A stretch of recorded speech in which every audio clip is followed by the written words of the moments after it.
Welcome back to the Blueprint with Chris Thomas. I'm your host. I'm here with my co-host Josh Lowe, Low Down Deals. And today, we're going to talk to a local barber.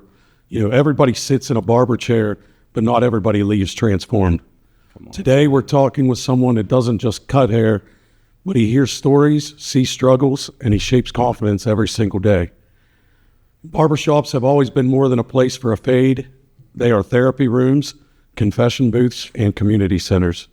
And today we're getting into purpose, pressure, faith, hustle, and what it really means to serve people well, one chair at a time.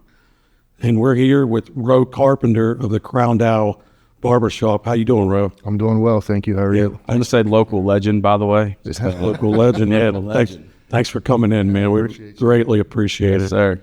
And so let's talk about, first of all, the name, the Crowned Owl. I mean, a very unique name. Yeah. Give us the backstory of where that comes from. Yeah. Like I said, I was raised by my grandmother. She was a very strong staple in my life, and she collected owls. So it's just kind of something that's always been in the home. So I started to collect owls as well. Growing up, she called me a night owl because I stay up all night, still do. So I knew I wanted to do something for her. So I just didn't know what that was going to look like.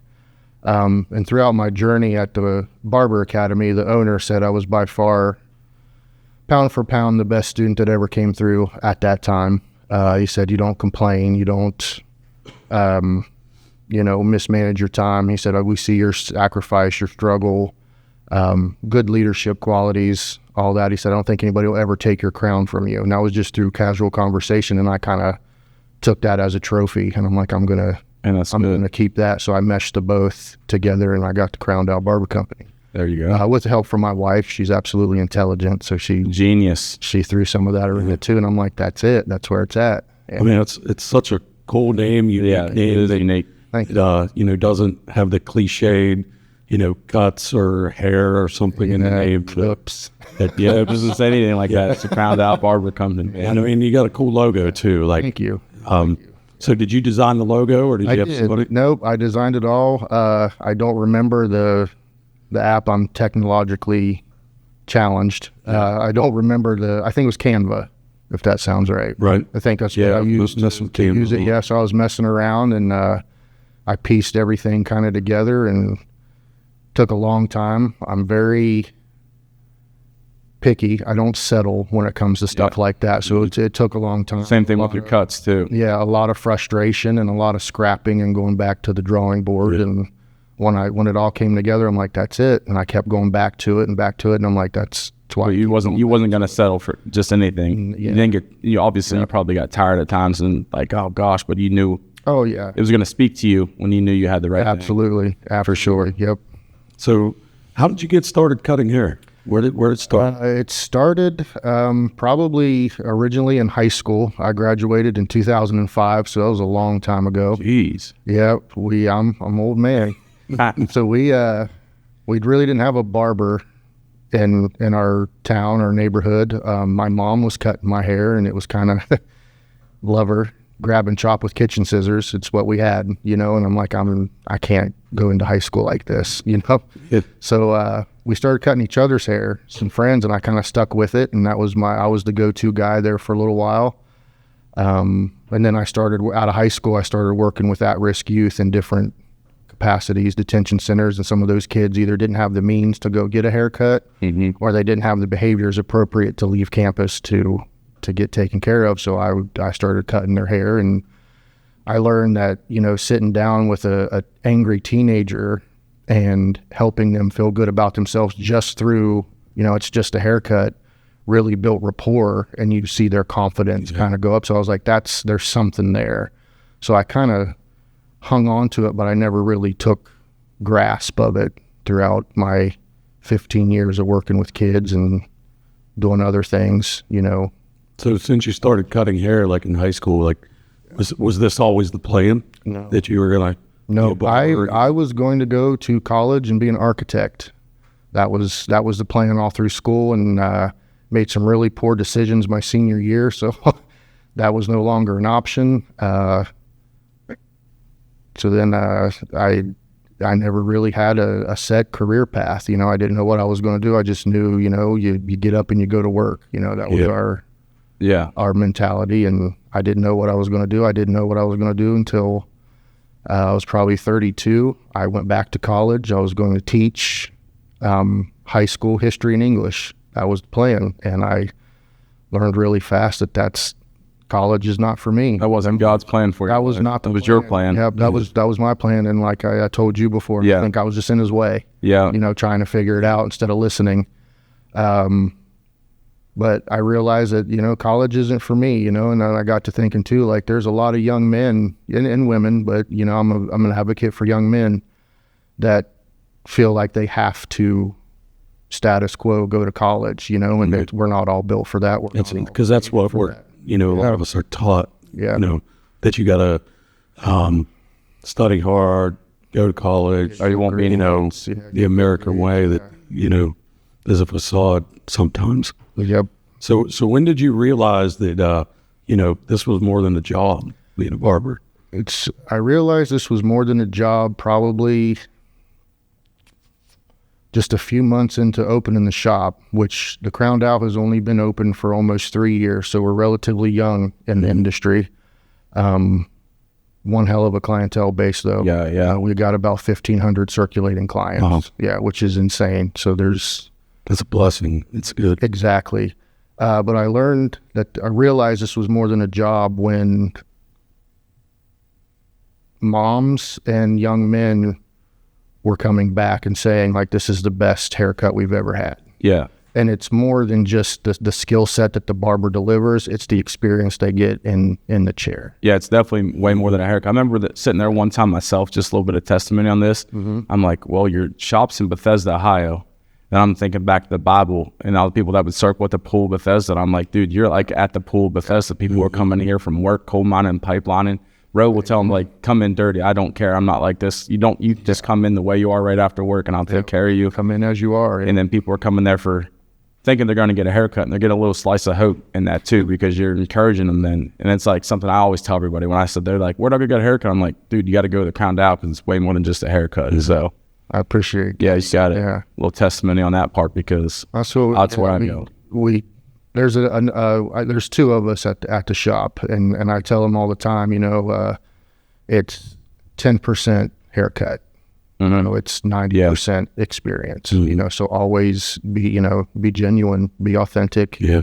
And I think that's what our clientele like.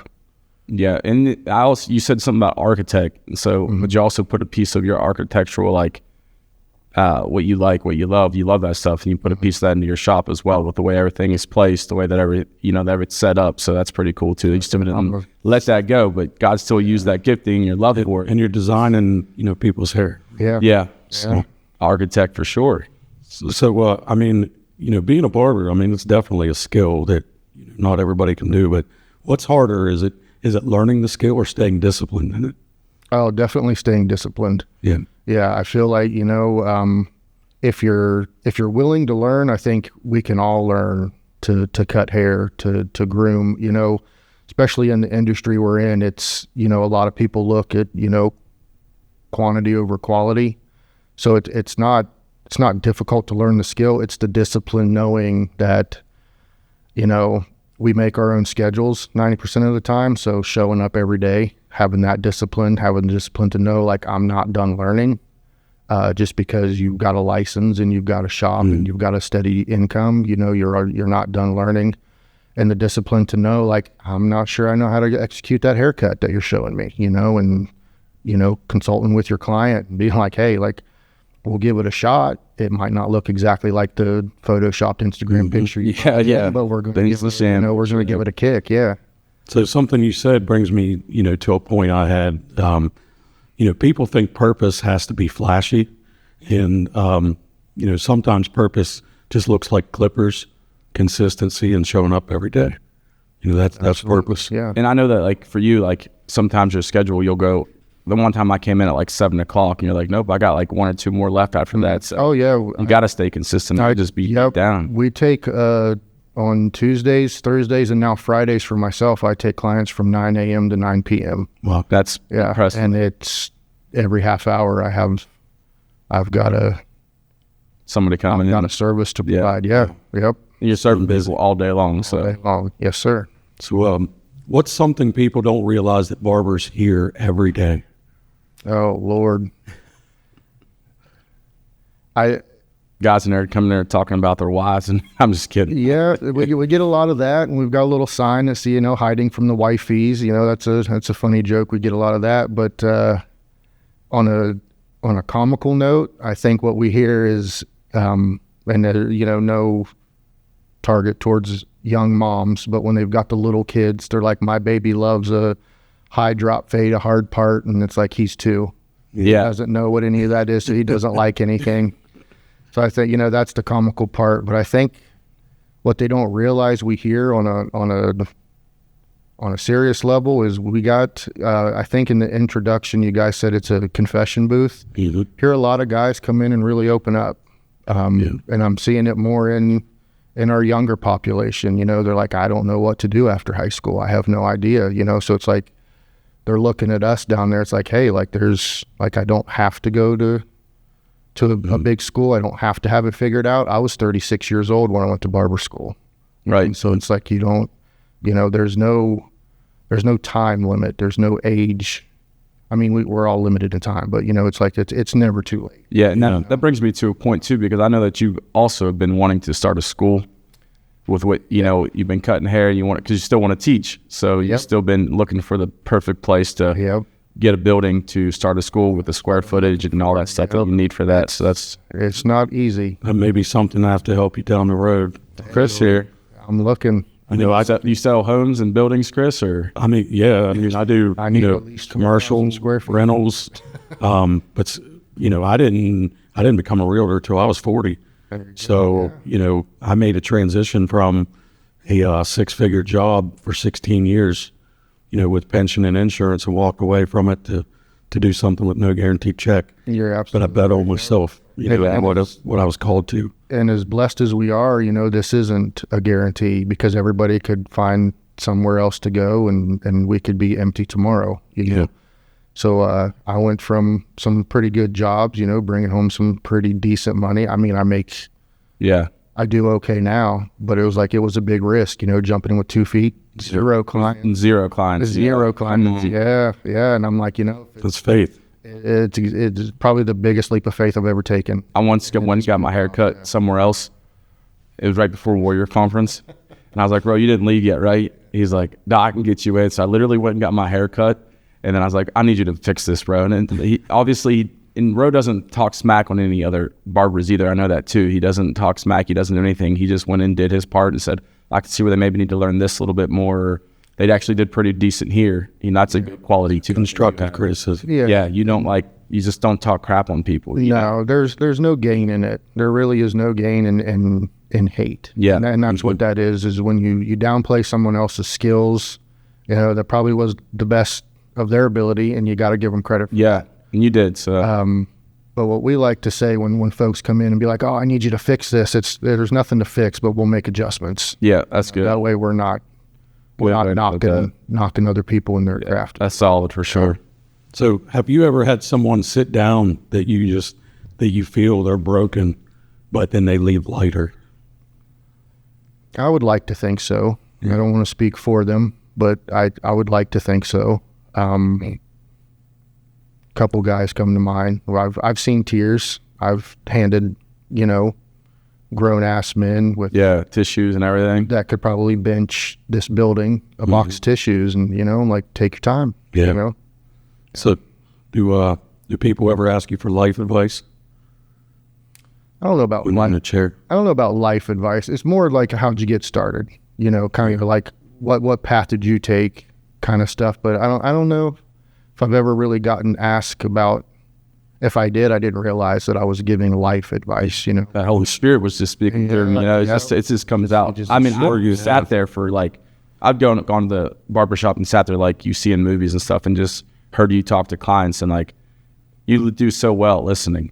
And I can just say that because I've seen it, obviously, and you listen to me talk for an hour straight or half hour straight talking about it in a haircut. You just listen, and then there's that one thing you say, and that wraps the whole thing together. That's the final puzzle piece that guy was spilling 20 minutes of depression or just being super happy. And you're like, blah, blah, blah, X, Y, Z. And he's like, man, it all makes sense now. Yeah. So I got to see that too.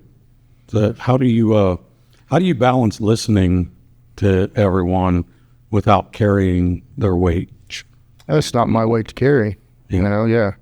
Preach that. That's a good. That's good. That's Yeah. a good question. Yeah, because a lot of you do hear a lot of people in different capacities of work, talk about their day, but that's not my weight to carry. Their time in my chair, it's theirs, and they give it to who they need to give it to at the end of the day. That's good. I'm just there to kind of push them out of the mud, but not to carry their journey. Yeah, you got to let it go. You can't. Yeah, you'll help you get out of the ditch. You'll I'll back get you out up, of the ditch, pull 'em out. you got to drive. You got to get home. You got to get to the finish line. Yeah. Absolutely. So, have you ever felt God use you in the shop in an unexpected way? In an unexpected way? Or you probably expect, what I feel like it's like I know what he expects of me, and I can't fall short of that, and I don't think he would expect any less than, if it's on my heart, it's got to come out, kind of thing. So That brings me back to another thing. Just sitting there that one day, remember that guy came in, and all of a sudden we just was pretty much having a Bible study yeah, for like the last 10 minutes, and Sean being there and kind of overhearing stuff too, because Sean's new to your shop, right? Yep. I mean, how long's Sean been there? yep, almost a year in March. Yeah. And you guys, peanut butter and jelly. Oh yeah, people think we grew up together. Yeah. And it's a funny story how we met too, but yeah, he's a good dude. So, what does it take to survive in your business? Come on, let me hear. Authenticity. I think you got to be authentic with your clients, with yourself, the discipline that we talked about earlier, and knowing who you are as a barber and not trying to exceed expectations. For anybody listening who is a barber or thinking about being a barber, do not tell your clients you can do something you cannot. Yeah. Stay in your lane. You're going to fail not only yourself but your client, because you're going to tell them, oh yeah, I got you, dude, and they're going to leave looking for somebody to, hey, can you fix this? Mm-hmm. Yeah, that's the same thing as car sales. Like they tell us, if you don't know something, just tell them you don't know and you find the answer. And that's like saying earlier, if you're okay giving it a shot, we'll try, but I don't know if I can execute that style. If it's something new, I mean, trends are trends. You got to keep up on those trends. Yeah. But don't act like you got it all down. And there's a million TikTok barbers out there, so staying true to who you are, To who you are, your craft, your skills. that authentic. So it doesn't sound like you have any slow days. Like I do not.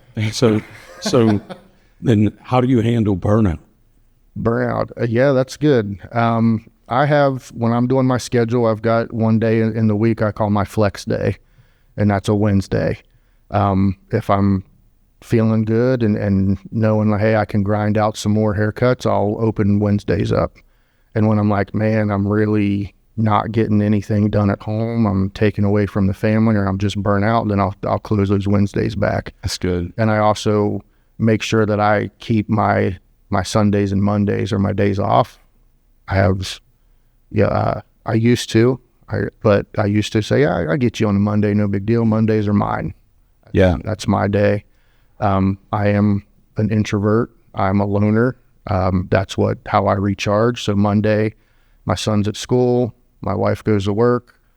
I do what I need to do to recharge for the week, get everything in order that way, and just being disciplined in because knowing that my time is valuable, and that I am valuable to other people. I know it sounds arrogant, but knowing that also realizes that if you supply and demand, if you put yourself out there 7 days a week, you going to can't be a get barber first, then dad, then father. You got to be husband, father, all that stuff. Yep. So did you make any mistakes early on, like in this line of work? And I'm sure. Yeah. Any of them like stick out to you, like mess anybody's hair up? In school, I did. I remember my very first haircut at school. I was a nervous wreck, although I had cut hair before, but I was in a whole different scene. There was 1,000 people watching you, it felt like, because when the new students hit the floor, everybody's got to get, see what your skill set is. And I completely botched this young man completely to the point where I'm like, I'm paying for your haircut because I wouldn't want to walk out of here looking like that. Luckily, the school was set up and there were people skilled to come in and be like, he's not going to leave looking like that. And here's how you could have done some things different. Constructive criticism. Yeah. And teaching, every day is a teaching moment. After I got my license, some mistakes I've made, nothing really jumps out. I'm not saying I didn't make any because, I make them, I learn, and I try to learn and move on, but nothing catastrophic. It's good. Yeah. Catastrophic. Yeah. Catastrophic. What about a time when you maybe put work ahead of family? Was there a time where that's where you sat back on your day off and was like, all right, I got to fix this up because it's maybe shown in my craft or my listening skill to that client isn't there where it should be? Yeah, that's a good point. When I would look at the schedule that was coming through the week and I feel like I was like rolling my eyes because it's like, it's just this is not what I wanted. I thought, I didn't want to work 7 days a week, 12 hours a day. That's why I wanted to be a barber, make your own schedule, open your own shop, be your own boss. And it's like, takes more discipline, restraint, and sacrifice than we think because it sounds great. But when you actually do it, that's probably is the biggest mistake I ever made, was not really looking at the bigger picture of owning your own shop and being your own boss. It kind of goes along with how busy you are right now, Chris. Yeah, no kidding, man. Preach, brother, preach. So we named this podcast The Blueprint, because we could go so many different ways with it. And it was really the name that just kind of kept speaking to me. And, so what is the blueprint for your success? Like what do you attribute it all to? My faith. Yeah. I have, like we said, it was a big leap of faith. This all kind of, it started off because I cut hair for a while off and on. I was just the guy that could cut hair. Like, hey, Roux, you cutting hair tonight? I need a haircut. Friends, family, friends of family members, people I didn't know, the kitchen was where it was at, for a while, the garage, wherever somebody could sit down and you could find a plug in. But actually realizing that I did have a skill set.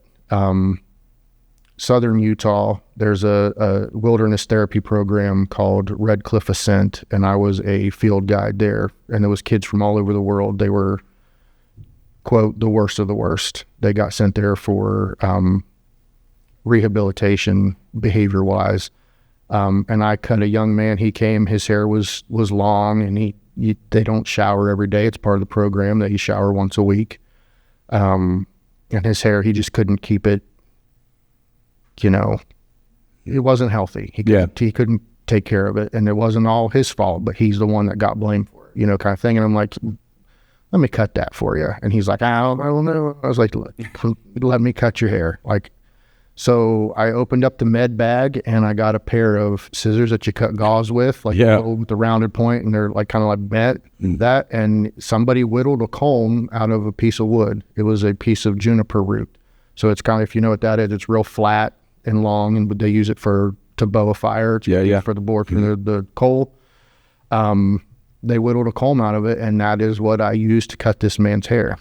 And when the supervisor came out to drop off our rations, he's like, who cut his hair? Who is this young man? And of course, I was like, shit, I'm canned, because a lot of places you're not allowed to cut hair. It's a violation. Having a sharp object and around the area. Yeah. Well, it's just he didn't have permission. Oh yeah, okay. That kind of thing. It's bizarre. So I'm like, well, there goes my job. And of course, all the kids was like, Roux did it. And I'm like, thanks, guys. And he was like, dude, you missed your calling. And I was like, wow. So you feel like the Lord just spoke to you in that? I've got something to offer the world.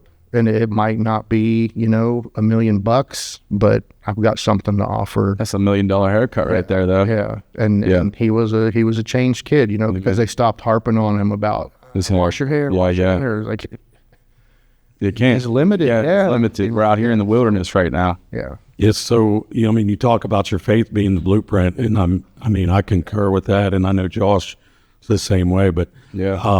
Colossians 3:23 says, "Whatever you do, work at it with all your heart as working for the Lord." That's right. That's good. That's good. Because we can all, put that on our lives. Yeah. If you wake up and you're in a bad mood, all right, well, I got to do this because I got to serve this person. And then you never know what's going to come out of it, whether it be the haircut or the car sale or the house sale. If you do it for the Lord, then you're blessed. In some way, maybe it's peace, maybe it's just seeing somebody smile, or leaving lighter because they just got 2 pounds of hair chopped off their head. So what kind of legacy do you want your shop to leave? Oh boy, that's a heavy question. Yeah.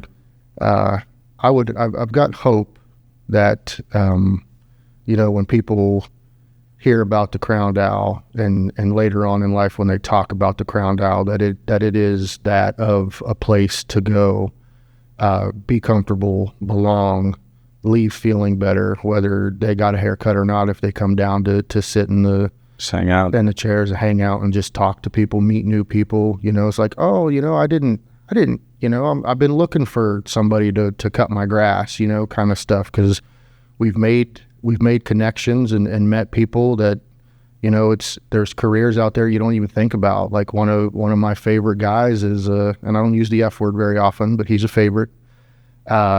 He sails. Like, what F word's about to pop out here? He races sailboats around the world, and I think that's just one of the. That is cool. So when he comes down, I'm like, dude, like, where'd you go? Tell me about it. So I get to experience that too. While he's getting a haircut, I'm listening to his journey. Because you've been a lot of places too, so obviously you love to hear about that. Yeah. And another fella is he's a falconeer. So he hunts with falcons, and he comes down, and I'm like. He's got you got to have now in the barn somewhere. Oh, How do you get into that? I found a cage, and my wife was like, "We are not getting that god awful thing to our house," because I'm like, Hanging out in the shop. yeah, it looks like a Gothic cathedral, and I'm like, I want a falcon. She's like, we're not getting a bird. Like, how do you become a falconer? Right? So it's just it's things like that I hope it's like, hey, yeah, when I was at the Crowned Owl, I X, Y, and Z, and let that be the story. But it all, like you said, people, flock at the Pool of Bethesda, when that's ironic, because I never knew Bethesda existed growing up, until we moved here for. You hold your breath for too long, you'd be right through the town. Right through the town, yeah. There's more to it than the janky four-way. Yeah. Yeah. But That's good. I can attest to that, though. Again, I'm going to circle back to that because, like, I have been there. I've obviously got my haircut, and I've done Facebook, like, free giveaway kind of things with the Crowned Owl. And I'm like, I want to pay, but Rose like, no, if you're doing a giveaway, I'm going to do this. I'm going to honor you kind of thing. But, like, people go and they never leave unhappy. Yeah. Whether they're, like, their haircut or just the fact that Rose actually what they normally say is, Rose really cool guy, but my haircut was good. I was like, all right, yeah, he is. And then Sean gets the same thing too, because I've seen the Facebook posts and stuff like that. Yeah, Sean's a really cool guy. Rose a really cool guy, and the haircut was good too. But you guys' name comes out first, so that's a cool thing. Appreciate that. So rapid fire questions. You ready? Oh, I mean, Come on, shoot. Clippers or straight razor? Straight razor. razor. First cut you ever charged for? How much was it? Would have been on my own, because we had to. I mean, we didn't charge at school, but at school was the first time I ever did a haircut for money. The school got the money, but it would have been the first haircut at the Crowned Owl. What it cost? $20. $20. Man. Yeah. Come on. What is your hardest client type? Kids. I love my kids, but yeah, the little squirmy guys. Yeah. More times than them, it's their parent. With unrealistic expectations for that child. Yeah, but In a hard part, I'm outside. yeah, he loves it, and he doesn't know it. He can't talk yet. Yeah. One thing that every young man needs to hear. Oh, listen to your heart. Listen to your heart. Come on. One word to describe your journey. Oh, Lord. You're a smart guy. Pull one of them big words. There's your one word right there. Lord. What is it? Atonement. I don't even know what that means. I'm going to have to Google search that one after this. And you never finish. Okay. It's never always learning, never finishing, Yep, you're just continuing to run your marathon or race. No matter, and it's like, you know, you can never undo mistakes and failures. You learn and you atone. Yeah. I like how Lord came out just first, and it was the only word, the one word to describe your journey. I'll take it. You know, so if you're listening right now, whether you're a barber, a real estate agent, a car salesman, a mechanic, or any entrepreneur, your chair is your platform. Show up sharp, serve with integrity, and remember, transformation doesn't always start at the altar. Sometimes it starts in the chair. So, Roux, let's plug your business, man. Where it's located, hours, all of that. Give us any skinny you got on it. We are located at 108 Main Street in Bethesda. We're the only black building in Bethesda, and we're right across from the gas station. That's the easiest way to find us. You can follow us on Facebook. We have booking links. They are on Facebook. Yeah. The calling situation is a mess right now. It's because our phone doesn't ring, so it's always a missed call, but we do get right back to you as soon as we can. The easiest way is to just get on the link, set up a time, because you have two different barbers. Get on the link. Sean's got his own. It's all the same online app, but Sean's got his own link, and I've got mine. And our hours do vary. He works some days that I don't. I work longer hours on some days than he does. So our hours are, we open at 9 a.m. and we close at 9 p.m. Monday through Friday. Saturday we close at 4, off Sunday, Monday. And then I got a question just for people who might be listening or watching, and your payments, they can pay over the phone. They can pay with a card. You can't pay over the phone. Okay. You can pay online. When you book with the online app, you do have an option to pay online or pay in person. If you decide to pay in person, we do accept card and cash. We can do card if it's tap to pay, because our card swiper has never worked. Okay. But the tap option does, so we can do it that way. One final thing here, Chris. Yes. Your prices, because you're unique in your prices. You haven't really changed much with the world, and I know that just because I've been there going for two years now, basically. What's a haircut cost? $25. Beard trim? $10. And then if you got a big burly beard and you want to get it sculpted down? We have a service called a beard sculpt. It's $20 just because it takes a little extra time, but we also throw in, you get cleaned up with a straight razor around your perimeter, your edges, get lined up. Yeah. That's what you get lined up with a straight razor. We throw product in there. We'll throw some heat on there if you want, stretch it out. So that gets rid of the stuff. Yeah. So it's more than just getting, that's what the beard trim is we're going to trim you up real quick, get you back together. A sculpt is like, I don't know what to do with this thing, or, trying something new. So we kind of take our time with it. So that's why. And then as far as the straight razor, because I know I've been in there obviously in a hurry, you ask for the straight razor, or your mind's just to go to that, I'm not even sure what that thing's called, but you'll go with the set of clippers. I don't know what they're called. Yeah. It does pretty good. If not, then you got to ask for the straight razor if you want that, right? Like a shave? Yeah, like a edge it up and like. Oh, edged it up. Yeah, we ask. Okay. If you do the beard sculpt, some guys are like, I don't know what that means. But on our app, for every service, there is an information icon that you can click on, and it'll give you a run through of everything you get with that service. And some people, just don't have the time, or it's not for them, so they just book what. So we explain, hey, this is what you booked. Might be able to save you some time and money, because it sounds to me like you don't want a full sculpt. Today you're going to get a trim. It's going to save you some money. And you've got merch. We've got merch. Yeah. Sick hats. Yeah, we've got hats.